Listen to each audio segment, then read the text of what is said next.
Hay una necesidad profunda de entender la ansiedad. Eh, es uno de los trastornos como más viles de este momento. Eh, en general nadie se pregunta qué es la ansiedad. Todos dicen que sufren de trastornos de ansiedad, pero si uno busca etimología de la palabra ansiedad,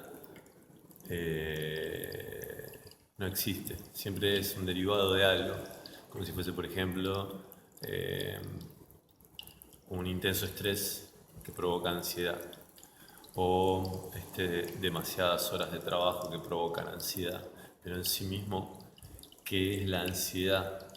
¿Qué es esa sensación de inquietud que está en el cuerpo y que nos provoca en sí una agitación mental?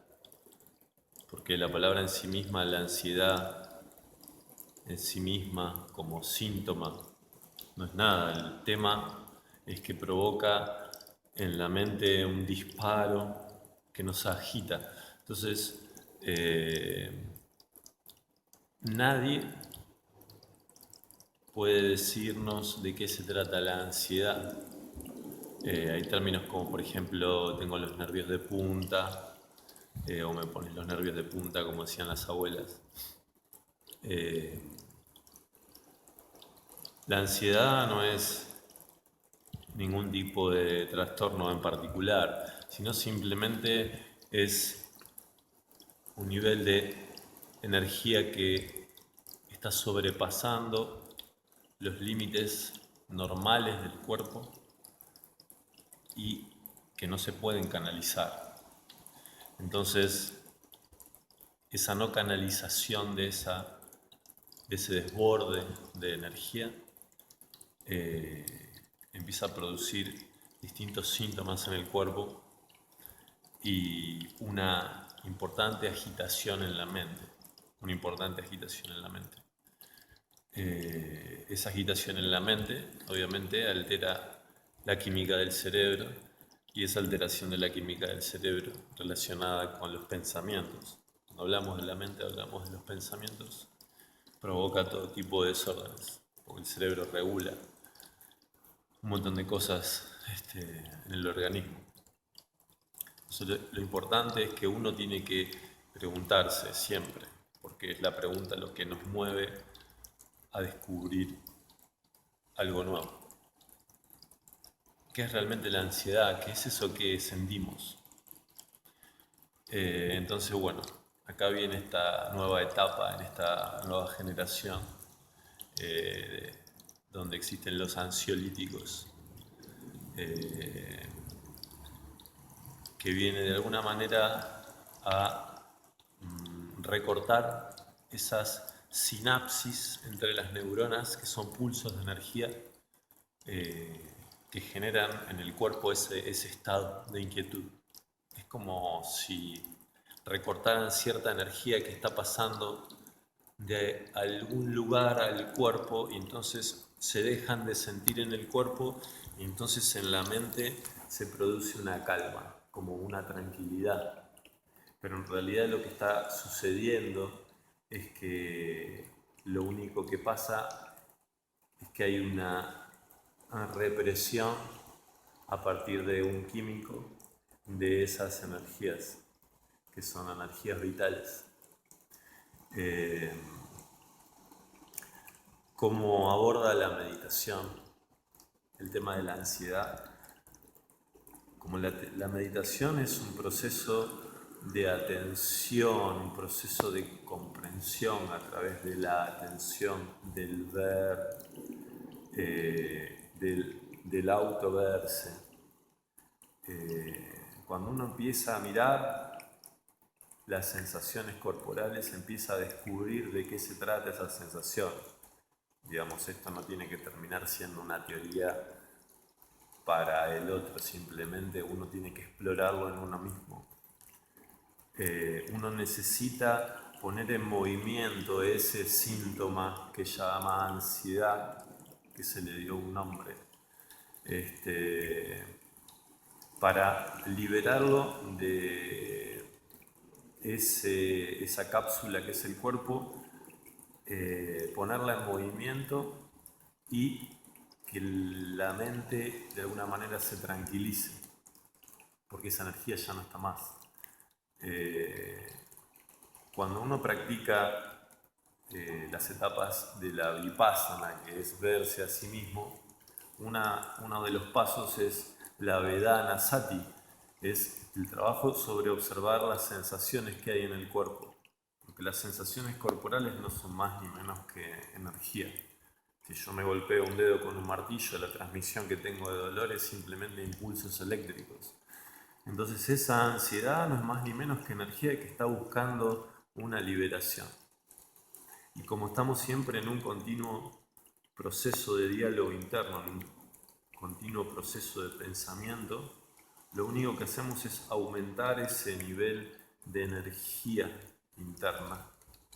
Y esa sensación que uno llama ansiedad, que disminuye con los ansiolíticos, a veces sí, a veces no, a veces se necesitan muchas dosis y van afectando al cuerpo, porque todo ansiolítico trabaja sobre el sistema nervioso central, de alguna manera lo tiende como no apagar, pero los pulsos eléctricos se hacen más débiles. Es bueno como para salir de un apuro, de algo que uno no entiende, pero uno no debería tomarlo como algo de una cosa de por vida. Ahí entra la meditación. Entender esas sensaciones que nos producen esa inquietud, esas hormigas que caminan por adentro, eso cuando uno dice siento que caminaría por las paredes o no puedo quedarme quieto, o esa gente que mueve el pie constantemente, o uno fuma o toma mate o hace lo que sea porque hace algo, porque necesita descargar esa sensación que tiene encima. Entonces, cuando uno empieza a comprender el proceso de la meditación, que es la no mente, que es atención, uno se da cuenta que la atención es un estado de la mente que funciona como un catalizador sobre esas energías que están atrapadas tanto en el cuerpo como en algunas zonas del cuerpo de la mente. Son impresiones que todos los místicos, los budas, los llamaron shankaras, impresiones que quedan guardadas. Es todo energía que queda en las células de la memoria, o en el cuerpo mental, o en el cuerpo físico, en las corazas del cuerpo físico. Entonces cuando uno se aquieta y esas sensaciones aparecen y surge esa inquietud y la mente se agita, uno simplemente a través de la práctica lo que hace es observarlas, y en esa observación, en ese proceso de no mente, de atención plena, esas energías empiezan a brotar como a la superficie, buscando su propia forma de encontrar una salida, un camino a través del cuerpo, generando distintas formas de salida hacia afuera. Cuando uno experimenta, muchas veces se experimentan cosas similares, como pueden ser temblores, como puede ser alguna emoción que esté atrapada, cosas simples, nada complejo. Todo tiene que ver con el movimiento, porque la energía en sí se está moviendo. Esa es la inquietud, esa es la ansiedad. No hay ninguna enfermedad, uno no está enfermo de ansiedad, simplemente que crea esa ansiedad a partir de una ignorancia basada en el desconocimiento de uno mismo. Entonces, la meditación erradica completamente, si uno es serio y aborda el camino. Es un viaje que lleva su tiempo, ¿no? Ese tiempo que se se usó inconscientemente y se generó la ansiedad, bueno, ahora hay que, digamos, como desatar ese ovillo. Entonces, a través de la quietud, a través de la vibración, del dinamismo, uno pone en acción esas energías y de alguna manera, las hace fluir hacia afuera a través del cuerpo físico, erradicándolas completamente. Esa es una de las funciones eh, que tiene la atención plena, la meditación, sobre todas las impresiones guardadas, eh, todas las energías estancadas sobre uno que producen esa sensación muy habitual que millones de personas hoy están padeciendo y no saben cómo resolverlas, porque se toman ansiolíticos, una vez que se dejan los ansiolíticos, al tiempo vuelve a recurrir otra vez esa ansiedad. Con la meditación uno le pone fin, porque esa energía es vaciada, se libera, a la vez que uno va comprendiendo cómo no generar más almacenamiento de energía, cómo no dejar que más energía se atrape en la memoria, en el cuerpo. Es una revolución. Uno es renovado si comprende este proceso de terminar con la ansiedad. Esa es una de las gracias que tiene la meditación. Erradica completamente el tema de la ansiedad.